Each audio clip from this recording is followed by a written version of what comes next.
as I think for anyone out there that's interested in doing something on their own, I would encourage you to do it. Just do it. Believe in yourself, believe that you put your heart and your energy into something, you're gonna find opportunity. I mean, the business that we have today here at Filigreen is much different than what we thought we were going to be doing day one. It's just about taking the leap and being excited about it, and then just being focused on solving problems. At the end of the day, if you're solving problems, you're going to find a path forward.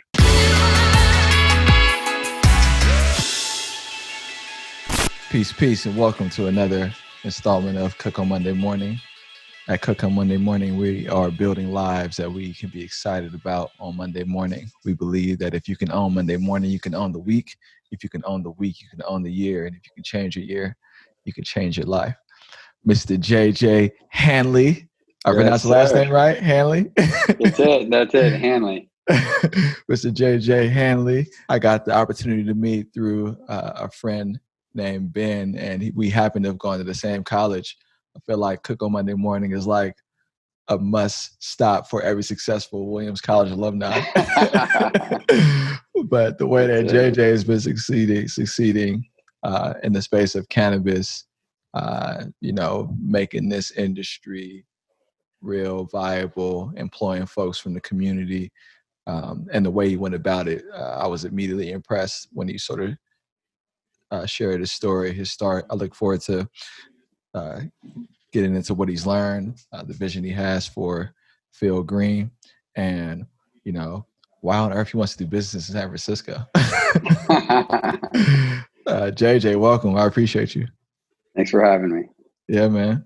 So before we kind of get into your backstory, let's just talk a little about it's Filigreen, right? Filigreen, yep. Tell me a little about what Filigreen is. Philly or Phil? Philly, Filigreen. Okay. Filigreen. Yeah, we came up with it's like the Latin roots for seed and thread. It's like filum and granum. Okay. So trying to thread things together. We are a cannabis distributor. That's sort of where we've started in this industry. So we're in the middle of the supply chain. We kind of are the supply chain, doing a lot of logistics, warehousing, managing compliance, a lot of working with independent labs to make sure products tested, making sure products all packaged correctly. We do packaging as well. So we will take flour from the farm and we'll do pre-rolls and jar flour, bag flour, things like that, deliver it to the store.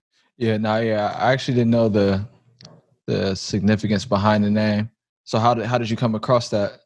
It was just naming anything's hard. Naming a company, naming your kid, like it's just you're always just tossing stuff around, and it just we talked through what we wanted to, what we were focused on, what we were doing. We, as a business, we registered as a benefit corp with environmental sustainability and education as part of our articles of incorporation. So trying to think about how can we, be successful in business while also being successful in supporting, the environment and supporting the community.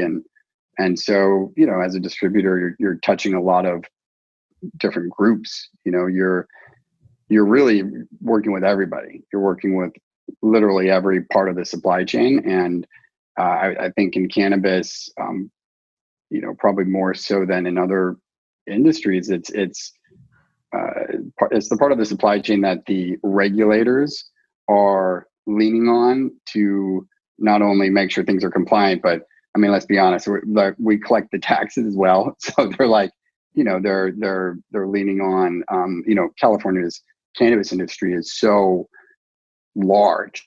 It was already such a large pre-existing industry that when the regulators came up with the different licensing types and different parts of the supply chain, they said, we're going to have to create this middle layer for distribution, and they'll be the ones who will basically lean on to make sure things are compliant, and then they'll be responsible for collecting and remitting taxes. So that's another big part of what we have to manage. It's actually really interesting because when you told me, you educated me on what a distributor is and the function that it plays between, the dispensary and the grower, right? Like, Mm-hmm. I'm like, and I imagine it's sort of different state by state.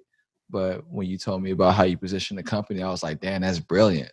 Like you're the person that collects the taxes, and everyone has to go through you, because Yeah, most people that are looking to get into it, or maybe I don't know actually the sentiment around most, but one of the first things I think about is like having a storefront, right? totally. Like you want to like it's like the bar, like you want to have like the spot where the patron walks in to get the cannabis, and that's the dispensary. With the grower, some people may be passionate about that, but it's a whole different type of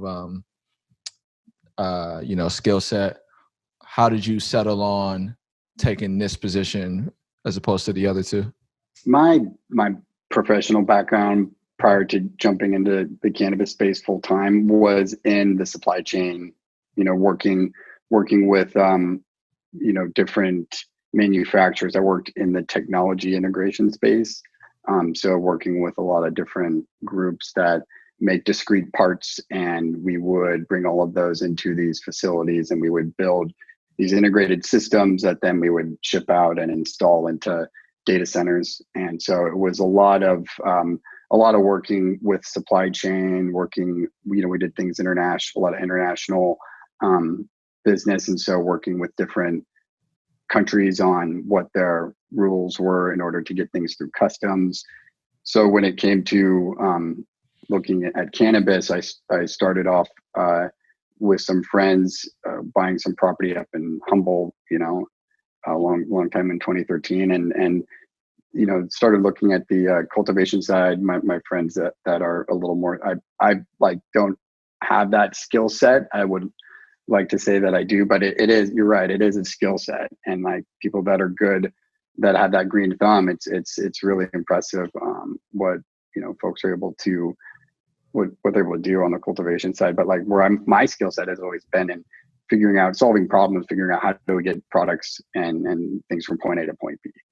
So as like the regulations came about and they started defining the distribution layer, it was just it resonated with me. And then there was an opportunity to kind of set up here in San Francisco early on and fill that void. So it's been a lot of fun. There's a lot to unpack too, I think, around like the way you made the decision, what you had to go through to kind of get things off the ground that I want to get into. But why cannabis? Why cannabis? As an industry, it's got this huge potential, not only with what it can do for people in medicine, but you look at the history of it, and it's very complex. There's the social equity piece of it, which runs deep, and there's people that are in jail because of cannabis. And so I think as a culture, as a industry, we have to figure out if this now is something that is coming out into the light, and then now it's becoming something that's more mainstream. Like, it's an opportunity to participate in that change, which is super exciting. So for me, it's I always will talk to people about the industry, and even folks that maybe don't have experience in it today but are interested in getting into it. I'm always encouraging people. It's like the water is warm. Like, the more good people that have skills that they can offer up to this industry, like, jump in. There's certainly a lot of risk involved, right? I mean, it's still federally illegal. You have the rules and regulations that have been defined by the state that we follow, and those are always changing. So you're always trying to make sure you're navigating that as well. But the industry has a huge opportunity to really create social change and have a positive impact on a lot of people. The impression that I got meeting you was that you are like really passionate about this industry. And hearing how you think about, all of the aspects that you have to deal with in running the business. You're also very serious about this industry. Like, it's like, I think like the perception that cannabis or like the impact that it has on the community, or, you know, it's like marijuana is like, it's been very much a part of America for a very long Oh time. yeah. Right. And Oh so, yeah. you are playing a role in legitimizing it, and you're thinking very strategically about how to position your company. You know, I remember all this from our first conversation, right? We only had one conversation, but what initially sparked your passion? What was like, okay, this is like, I want to make this my life. Working for yourself is an interesting thing. You know, it's like I've always been excited about creating, like solving problems. You know, first of all, like that's always been something. Like in my previous career, it was as I was in sales, but you know, like as a salesperson, you're really trying to make sure that, you know, part of sales is solving problems for your clients. And just the idea of jumping into something and really having an opportunity to go after it and not have any ceiling on what you're going to be able to do or not do in a space that, you know, as we just had talked about, that has like an opportunity to have a real impact on, you know, society and on, you know, on medicine, you know, and even like you look at sort of the social aspect of it, it's got so many different ways you can go with it. But yeah, I think just the idea of being able to jump into this and do something on my own in a space that is got such potential got me excited. And you know, where we have put our focus with being a distributor has really been on compliance, right? We looked at what do the regulations require and how do we build our distribution model around that, with that being the core. So everything that we do as a business, and we from day one also invested into technology, right? And building out our own software application, which is part of our business. We've got the distribution business. We actually have a technology business now as well. But we built this technology through being in the industry and built it with that at its core, the compliance piece of it at its core. So I think our vision with it is to, you know, make this software that we've built now available to other businesses that can use it and actually help those businesses operate more effectively in the space, because it is a very, very challenging industry from a lot of different aspects. But when it comes to compliance and managing the supply chain, it can be really challenging. Walk me through the decision to go. Like I'm sure, you know, in your own life, I know I meet a lot of people that are constantly pondering, I'm going to strike out on my own. I'm going to strike out on my own. Maybe they tried it and not been successful, or you know, people's different stories or whatever. So what was going on for you in your personal life? It? Yeah, I mean, so a lot happened. I worked at my previous company. I was there for about 10 years. Built a book of business, had success at that company, and felt like I'd reached sort of a ceiling. You know, there were problems that I wanted to solve, but in that role at that company, I just wasn't able to solve those problems, and it became a little bit disheartening, and it kind of wears you out. You know, when you're showing up every day and like you don't have that ability to you know, affect change. I think that probably you can say that about anything at work, in life, right? And so that just started to wear on me, and I got to a point where I was thinking about what are some other things that I could do, and had been introduced to the cannabis industry along the way, and had been exploring that with some partners, and then just saw this opportunity come up, and it was just one of those things. You know, it was sort of a you only live once type of situation. And you know, I'm 40 now. I made this decision when I was like 37, and I'm pretty risk adverse. You know, I think that's, you know, for better or for worse, I kind of looked at it and said, you know what, if I take this leap and I fall flat on my face, so what? You know, I mean, then even if I like go completely broke, I still got like 20 years of earning potential right? I don't know. I in my head, I was like, this isn't, I'm going to go for it and I'm going to work as hard as I can. And as I think for anyone out there that's interested in doing something on their own, I would encourage you to do it. Just do it. Believe in yourself. Believe that, you put your heart and your energy into something, you're going to find opportunity. And even if like, it may not be the direction that you think you're going to go day one. I mean, the business that we have today here at Filigreen is much different than what we thought we were going to be doing day one. And so it's just about taking the leap, and being excited about it, and then just being focused on solving problems. At the end of the day, if you're solving problems, you're going to find a path forward. You sort of thought through these different like dynamics. Okay, I'm falling my face is cool, but then you also like put up everything. It wasn't just like, okay, I'm gonna try it on the side. It was like, did you like put your entire life savings into this? Like what? Oh yeah. What happened? Everything, man. Everything. Yeah. I just did you sell anything? Like what? How much? Sold my house. Sold like all my stock. Yeah. I mean, I just said, and part of it too was being the first time for me. You come up with a business plan.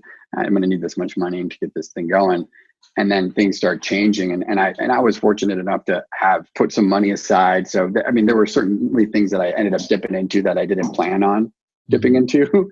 Like I didn't plan on selling my house in order to keep the business going, but it just happened. And at the end of the day, as things have gone further and further along, the vision for the company has also developed and become more and more crystallized. And the people that are here, it's like, I believe in the people that work at this company, and so it just gets you more and more excited. So yeah, everything's on the line. My wife, she and I met before I started the company. And so she's been fully supportive, very, amazing throughout this whole journey. But yeah, I think she's like, wait, it's like something's happening over here that, it's been a lot. It's been a lot. We've also had 2 kids too since starting the company. So it's kind of crazy. Yeah, you've been busy, bro. I mean, we can talk about like where the company is at currently in terms of how many employees and everything. But this, I don't want to brush by this like selling your house decision, because like you sell your assets like stocks or whatever. Like, do you run out of money and you're like, oh, I got to find some more money. I'm gonna sell the house. Is that what happened, or what happened? Yeah, I mean, so a little bit of that. I think when we started operating, there were opportunities that presented themselves that I looked at it and I said, oh, this is worth the risk. So there were things that presented themselves that I just made the decision to kind of make those things happen, because it was ultimately going to help us in the long run. And then when it came to the house, yeah, that was, I think that was just at the end of last year, so that was just, a lot was happening. The industry's been challenging too. And we've, as a business, have gone through some evolutions, and we've recently made a change in our business plan, how we actually bill for the work that we do as a distributor.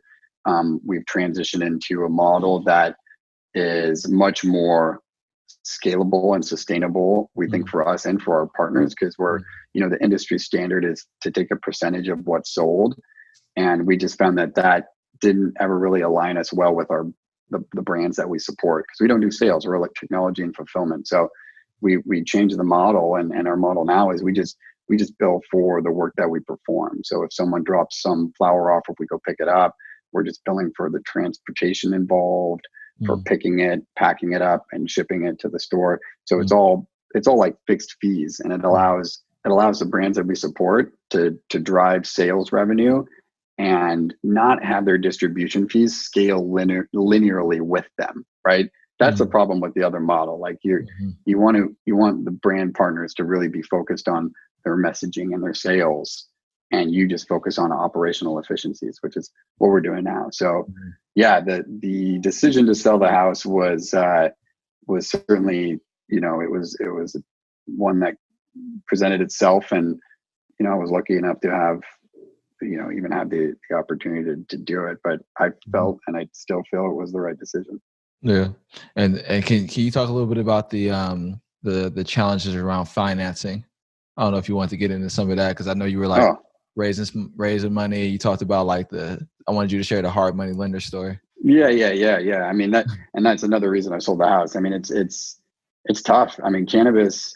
So the thing with cannabis is that it, because it's federally, it's a Schedule 1 drug. So it means there's this at the federal level. It's called the Controlled Substance Act, which basically makes it a federal crime. And when it comes to banking, when it comes to the entire financial, institution, like the industry, banks all have federally backed loans, FDIC loans. So banking doesn't exist for cannabis businesses. So when it comes to even getting any kind of loan, it's a challenge. And so you end up having to go to, the lending markets that are, like private markets, kind of like, loan sharks, so to speak. But it's improved. But yeah, you end up having to deal with a lot of higher like interest rates, unfavorable rates. I think a lot of people, they just say, well, there's this risk element for us lending to you as a cannabis business, and that's why we have to charge the higher rates. And I get it, like there's some truth to that, but I think a lot of people, it's probably a little overblown. Like the risk that they assess to the interest that they're charging you is not always totally justified. So yeah, and I'm sure that might change as more lenders come into the market and more distributors come into the market. You might get like better rates for. Has that been the case or no?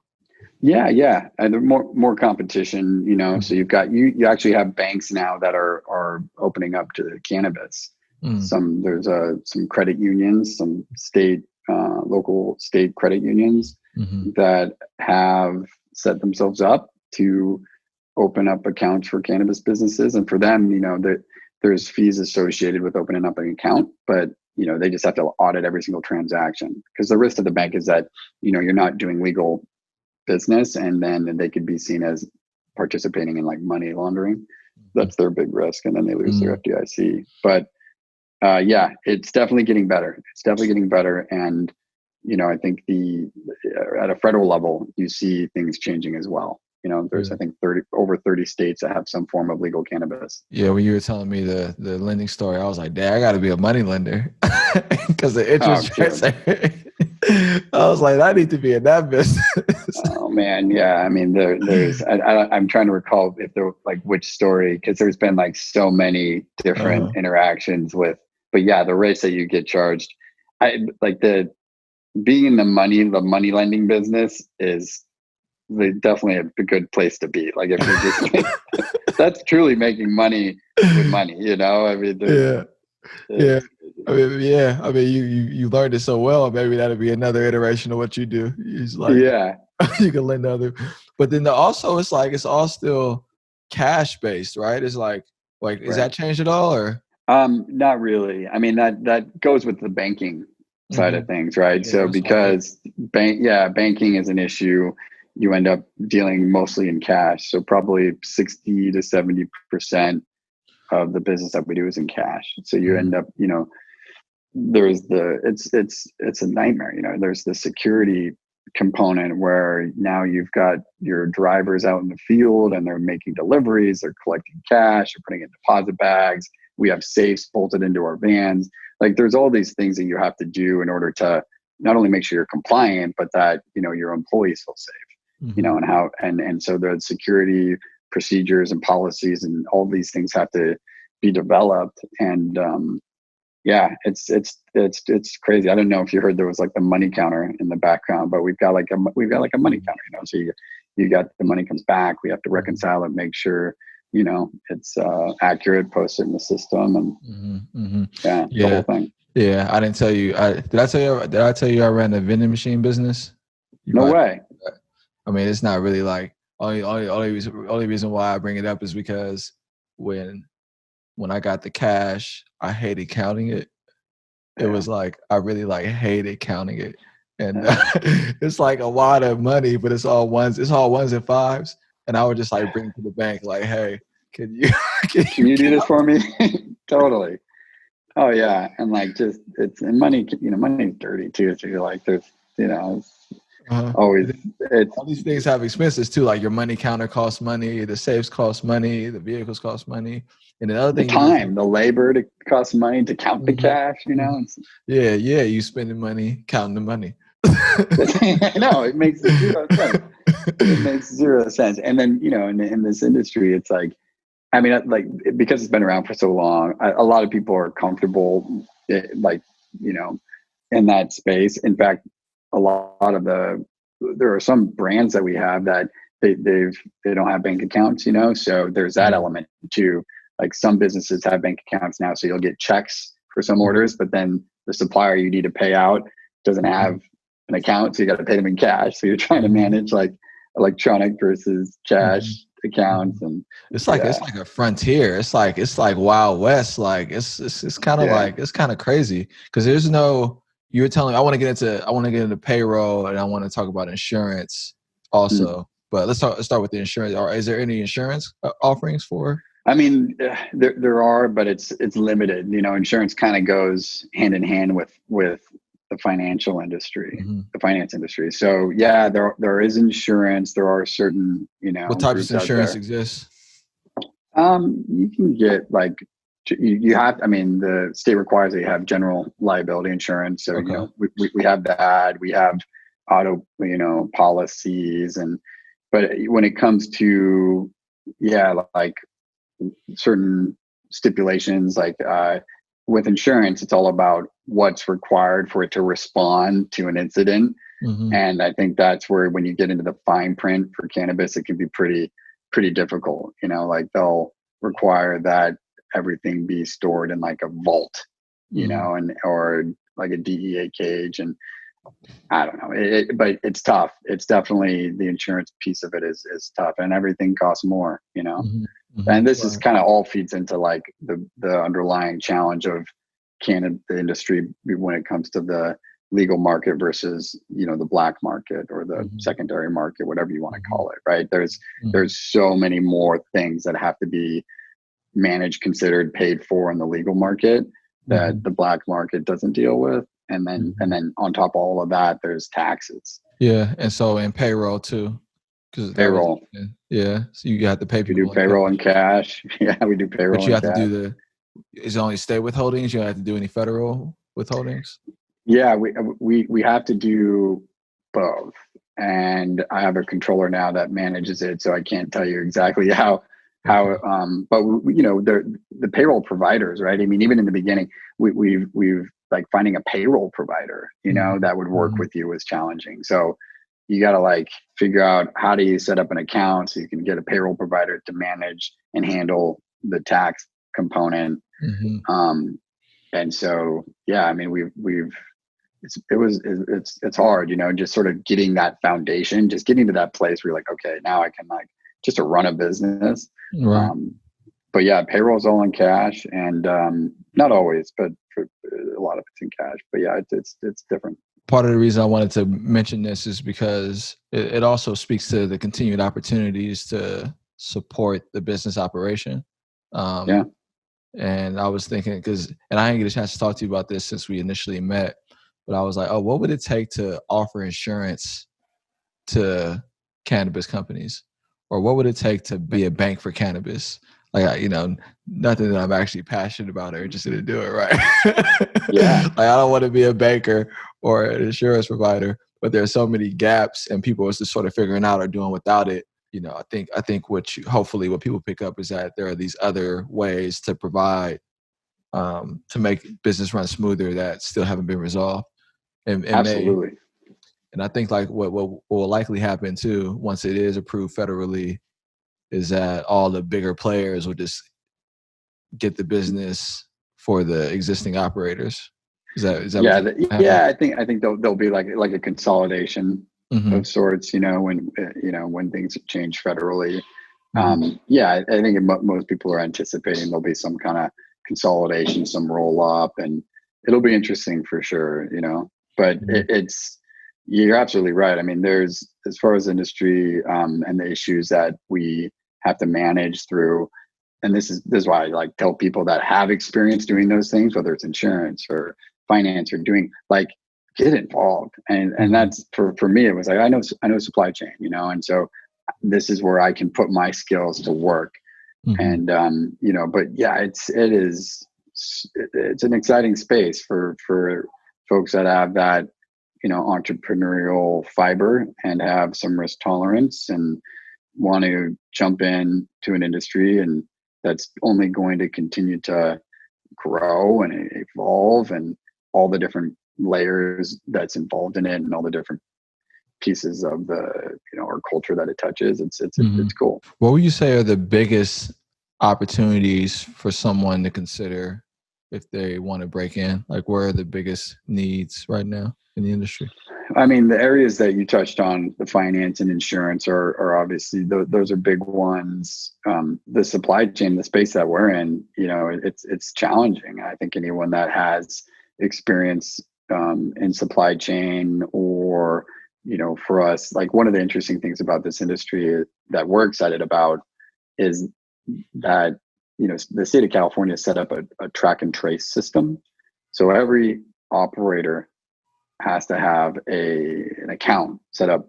The company, it's a third party gov tech company called Metric. So everyone has to have a Metric account.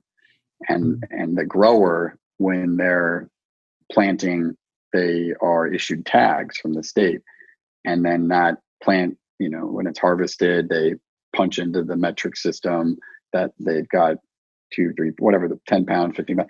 And so they get new tags. And so basically this UID, this unique identifier, follows that plant and its transformation throughout the supply chain until it's sold to the end user. And so whenever you buy something from a retail store, you'll see there's a UID number on your jar or your package. And that has like a child-parent relationship. So you can follow it all the way back to the source. Anyway, I bring all this up because everyone participating in this track and trace system. And so we get excited about the data side of things. I think you have like opportunities. Like, one of our vision is to, how do we help foster and build and support a closed loop supply chain? And it's like, this is a very, very unique space to be in, where you've got the entire industry participating in this metric system, right? And now building, like, our software, we integrated into that system. And a lot of software companies have done the same thing. But you can think about, how do you build a sustainable supply chain, given the fact that everyone is participating in this seed to sale system. So I would say, anyone out there that's got ideas about how to make that happen, whether it's coming at it from the cultivation side, the consumer side, the widget side, whether you're making like picks and shovels, you're making like jars or whatever. Right. It's an exciting space. That's what, I'm glad you brought that up, because I wanted to bring up that story about Wells and Fargo and the gold rush. And that's why I was so impressed with you. I was like, yo, this dude is like the guy that sold the picks and shovels in the gold rush. Because everybody wants to be like, what I'm talking about is, like, they say that the people that made the most fortune from the gold rush were the people that sold the picks and shovels. Everyone that came looking for gold was just like kind of searching, to find where the gold was, and everyone that made the fortune made the tools, right? And I think, the bank founders from Wells Fargo, they like made tables. They did something that was also tool related. Do you know the story? Yeah. Yeah, am I getting it right, or am I messing it up? Yeah, no, this sounds right. Yeah. So I was like, yo, like, JJ is like the tool maker in the gold rush.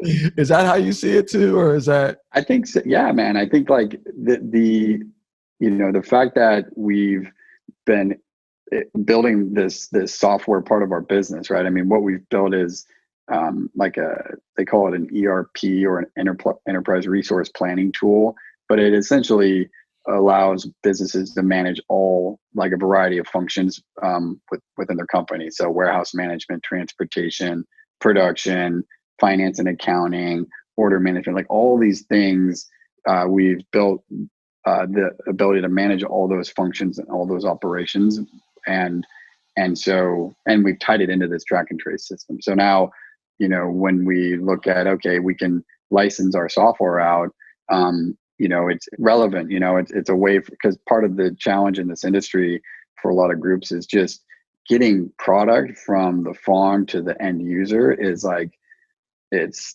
hard. I mean, people have teams that are set up just to manage metric, right? Just to manage the track and trace system alongside, their warehouse system, which is different from their accounting system, which is different from their production system. And so, yeah, I think when it comes to the picks and shovel analogy, we're trying to build tools that are useful for businesses to survive and operate and excel. Who is sort of the best in class around this in another industry? Does like Amazon do this? Is this like what you're building here, or no? Yeah, I mean, Amazon. So I would. The Amazon analogy is a fun one because, they're a supply chain behemoth. I mean, they do everything, and they've got their fulfillment centers.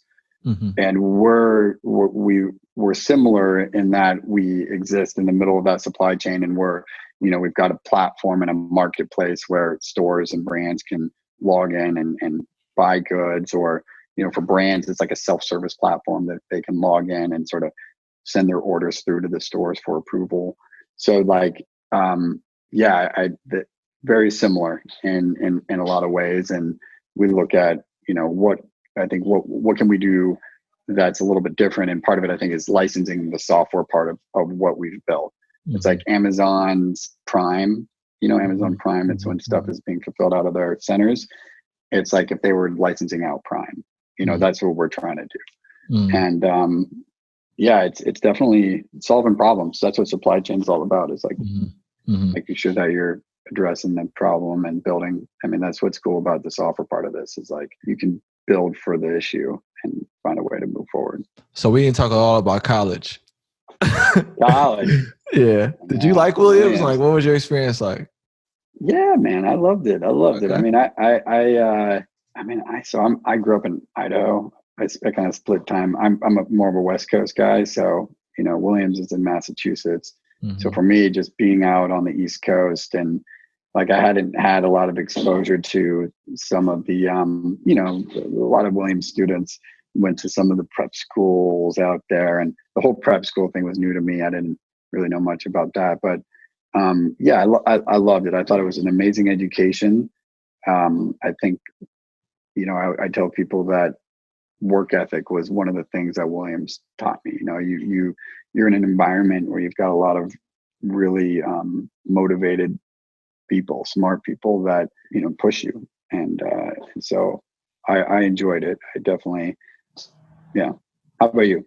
I like it. I like it now that I'm out. Yeah. Like that alumni network. And I think it kind of connects to what you were talking about when you were saying like striking out and learning things along the way.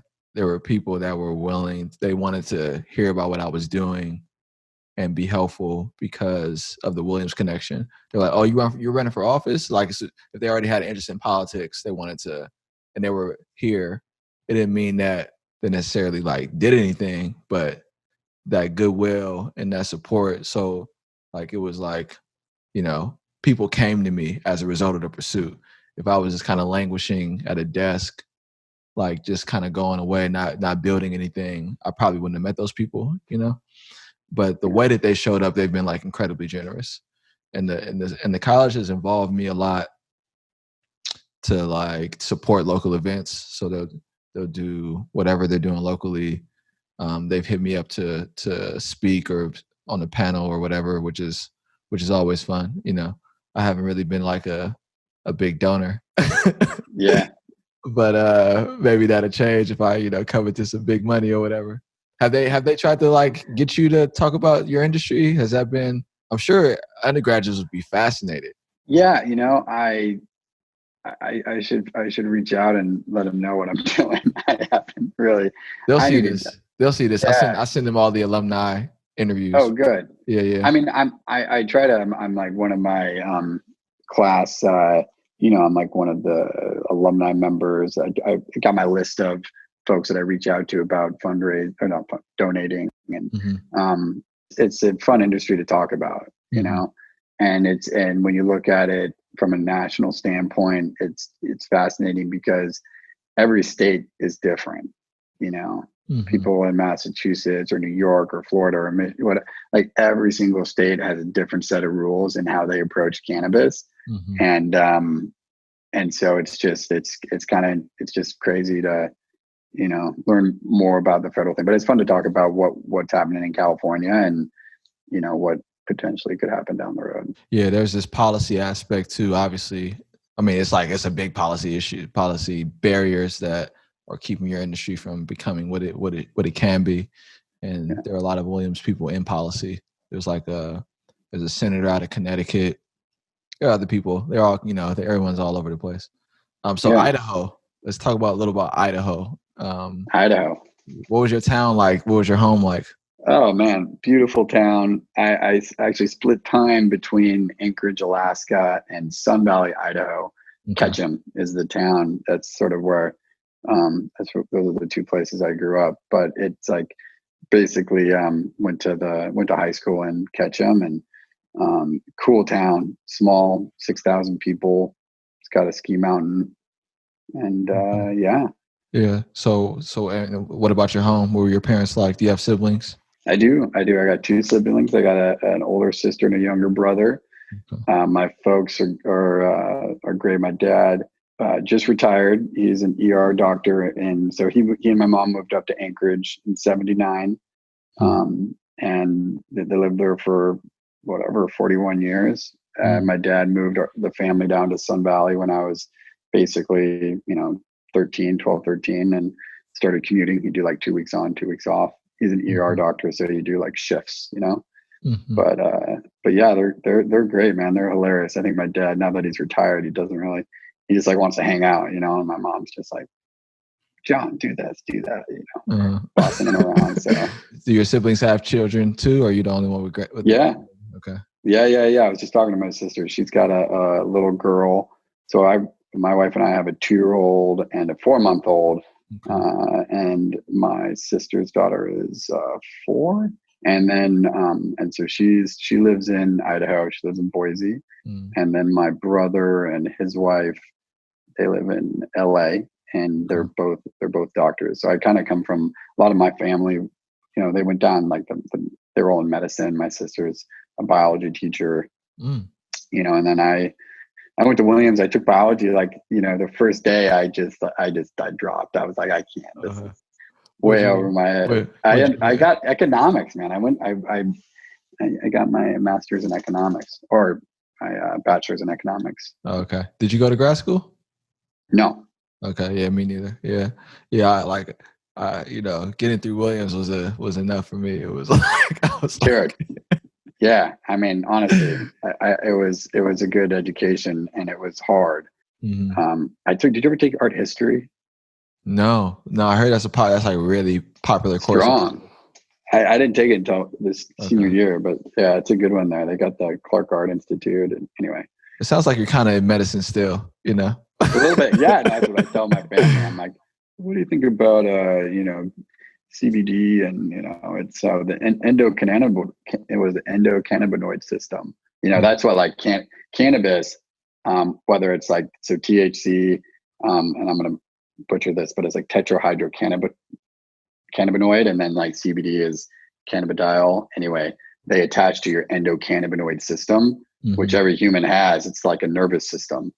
And it's interesting to learn, like, to speak to people in medicine, because the medical field, they're like, yeah, you learn about the endocannabinoid system, but it's like a chapter, they don't really dive into it. And now what they're seeing and what they're learning, and how cannabis, it's medical, what it's capable of from a medicinal standpoint, it's basically how the plant interacts with your endocannabinoid system. And so there's like a lot of uncharted territory. But I feel like I'm in medicine. Yeah. No, yeah. I mean, I hear the acronyms and I see the bottles, and I'm like,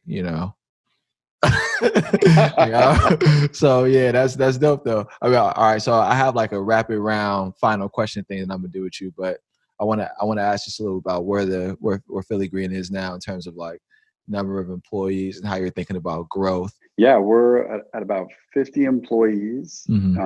We opened up a site down in LA at the end of last year, and have expanded in the warehouse that we're in. So, I think with how we're looking to the future, it's through continuing to scale our distribution business, and start to advance some of what we can do with the software and the platform, and starting to build out some of those capabilities, and just trying to find ways to be more involved locally with the Bayview community. Given the climate that we're in, trying to be very very, very just in tune with how we're thinking about inclusion and diversity as a company, and how do we set up career paths, and how do we create opportunity for everyone locally in the community, and for our employees. So I think we want to lean into that. We want to lean into our benefit corp filing and find ways to really hold true to that mission of being environmentally sustainable, and focusing on education, and just having some positive influence. Say a little bit more about the diversity piece. Where is that at now?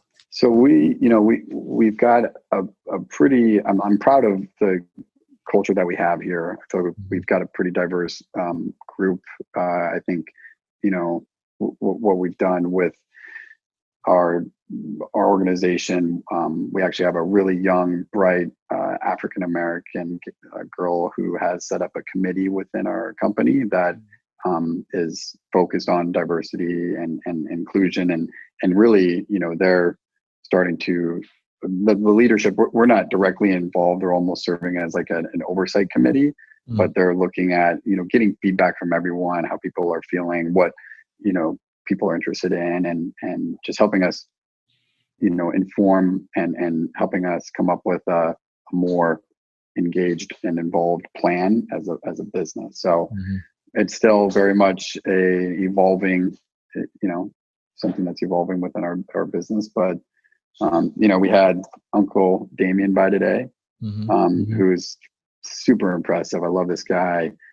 His story is incredible, and he was sharing with us, what he does in the Bayview community, and his nonprofit work, and it's really amazing. So just trying to do as much as we can to be, hopefully adding some positivity to this world which we live in, which sometimes it feels like the world is ending, to be honest, but then you're like, we might as well do everything we can to not let it end on a bad note. Damien is dope. I see, we all know and love Damien. If you live in San Francisco, he's like very connected to a lot of community work. How have things impacted? How has the pandemic impacted the business, if at all? I mean, so cannabis was made essential. So, we've been able to continue to operate throughout the pandemic.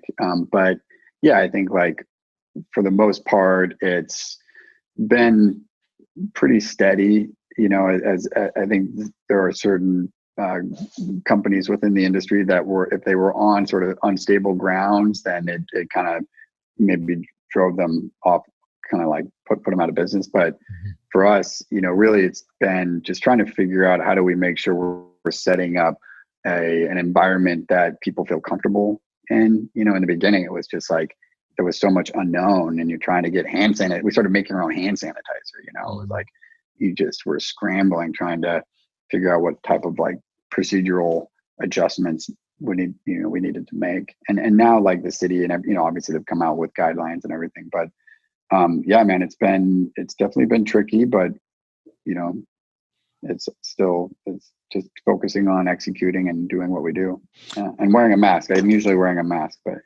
there you go. All right, so we got the rapid round. You ready? Let's do it. All right, you look ready. My hand on backwards. All right, cool. So, do you meditate? I used to. Okay. What was your worst moment in business? Probably having to, pass up on some opportunities, and I mean, we've definitely been, there's been some financial hurdles that we've had to overcome, with the environment that we're in. So not being able to get certain, like having our bank, we had a bank that was closed at one point. So those kind of things have always been tough. What personal weakness can you forgive in someone? Fear. What's one book you would recommend? For anyone that wants to get into sales, I'm kind of one of those self-help book people, but like question-based selling is a good one. There you go. If you ever want to learn how to be effective at just engaging folks, question-based selling. Do you have a motto? If you don't change directions, you'll end up at where you are going. That, and I know that one, and I don't know the key to success, but the key to failure is trying to please everybody. Jules. All right, last final question. Who's going to win the presidential election? Jesus. I mean, Biden. Come on. There's no other option. There's no other option. Look it outside. I mean, the smoking, come on. This everything.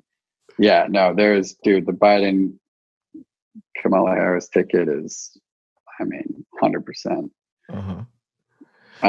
Talk about society being on get the popcorn out, man. It is crazy. Yeah. I'd like to thank JJ Hanley again of Filigreen for taking the time. He's in the wild, wild west, a frontier, building systems, making change, impacting this community, taking risk, and making it look so cool. He's so cool. Thank you, brother. I appreciate you. Thanks for having me, man. It's great to catch up. Good seeing you. Peace, peace, and thank you for listening to another episode of Cook on Monday Morning. At Cook on Monday Morning, we are building lives that make us excited about Monday morning. We believe that if you can own Monday morning, you can own the week. If you can own the week, you can own the year. And if you change your year, you can change your life. I'd like to thank my good brother, JJ Hanley, a founder of Filigreen, for joining us on episode 59 on Cook on Monday Morning. It's been an incredible journey to do this podcast with all of you and hearing his story, putting up everything to start this company to help build and legitimize and support the cannabis industry. It was really inspiring. I hope you learned a lot. I learned a lot. I'd like to thank our listeners and those that continue to subscribe to the podcast via the Cook on Monday Morning YouTube channel. I'm grateful to all of you for your support. Thank you. Please share the podcast with a friend. Help us grow this community of doers. Please also take a minute to subscribe to the podcast wherever you listen to podcasts. And if you have a minute, rate and review it on Apple. It helps people find it and it helps a lot. If you're interested in starting a podcast, I wrote an article. It's called How to Start a Podcast During the Pandemic. It goes over all the equipment that we use for the show, and I have some book recommendations, so you can get access to that article in the description box. Cook on Monday Morning is a product of the Luther Harris Holding Company. We work in partnership to create solutions that drive social impact. We do that by building strategic partnerships between businesses and government. We recruit diversity talent to high impact roles, and we help companies drive impact in the communities where they do business. If you'd like to learn more, please email me at info@stevoncook.com. I'd like to thank our listeners again and the people that make this podcast possible. Our videographer, David Topete. Thank you, sir. I'd like to thank our copy editors, Fernando Cinco Marquez and Devin Sketchinger. Thank you both as well. I get up every morning with the intention to create value and showcase love to the people that keep our cities moving. They are our teachers, school lunch workers, custodians, social workers, firefighters. Please police officers, EMT workers, garbage collectors, bus drivers, and nurses. They are our employers, the folks creating jobs and keeping our economy moving. They are our gig workers, stocking our shelves, driving our ride shares, delivering our food. To all of you, this podcast is for you. You live in places like San Francisco, Oakland, Richmond, Antioch, San Mateo, Los Angeles, Dallas, Houston, New Orleans, Baton Rouge, Miami, Orlando, the Carolinas, Virginia Beach, Milwaukee, Kansas City, Cleveland, Detroit, Harlem, Brooklyn. And shout out to all of our listeners in Nigeria, Ghana, Kenya, Jamaica, and Ethiopia. This podcast is for you. This podcast is for all of you. And this message that we are building continues to touch the world because of you. Until we meet again. Peace, and we out.